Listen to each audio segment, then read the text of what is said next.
Today we're going to be going over our 1 rep max with on a bench press. And what we start out doing first is going over proper form. So first off, proper form, we're going to start back in the supine position on our backs, making sure we're in the 5-point position where our shoulders, our backs, and our head, and our waist, and our feet stay flat on the floor or on the bench. When we ascend up on the bench press, we'll start off as if we're going to come off the rack.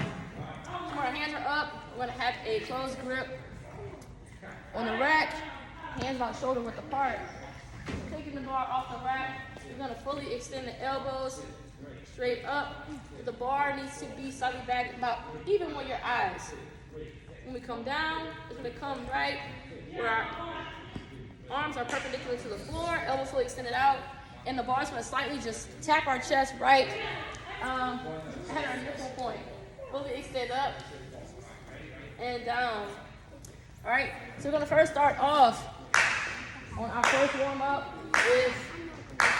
with our 5-pound dumbbells. Here.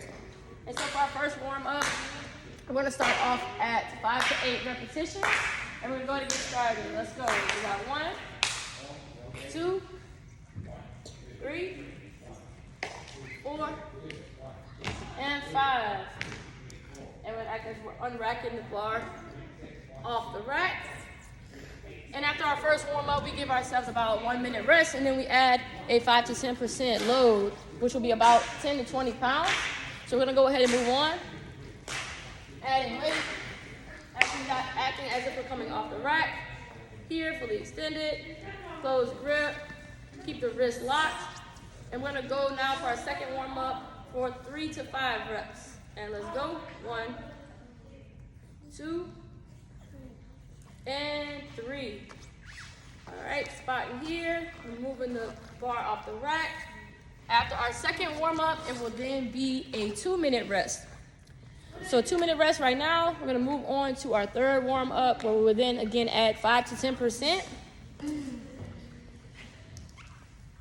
of our load, which is 10 to 20 pounds.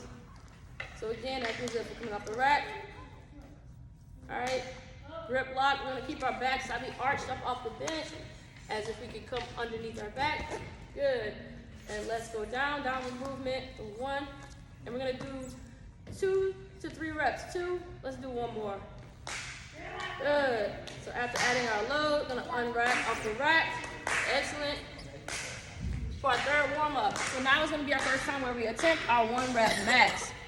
So we're just going to continue on with these as if we are coming off the rack again. So again, we start time where we attempt our 1 rep max. All right, so I'm going to go ahead and go down. And 1. And let's just say our athlete is able to do more than 1. Go ahead and go down.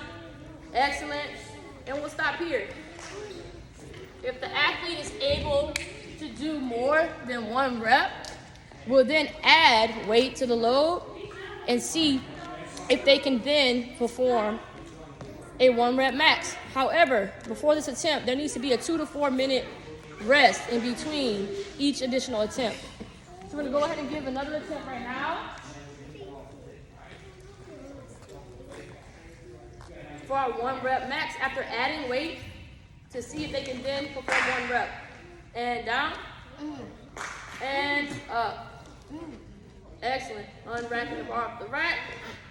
And let's say our athlete went ahead and was only able to perform 1 rep with proper form.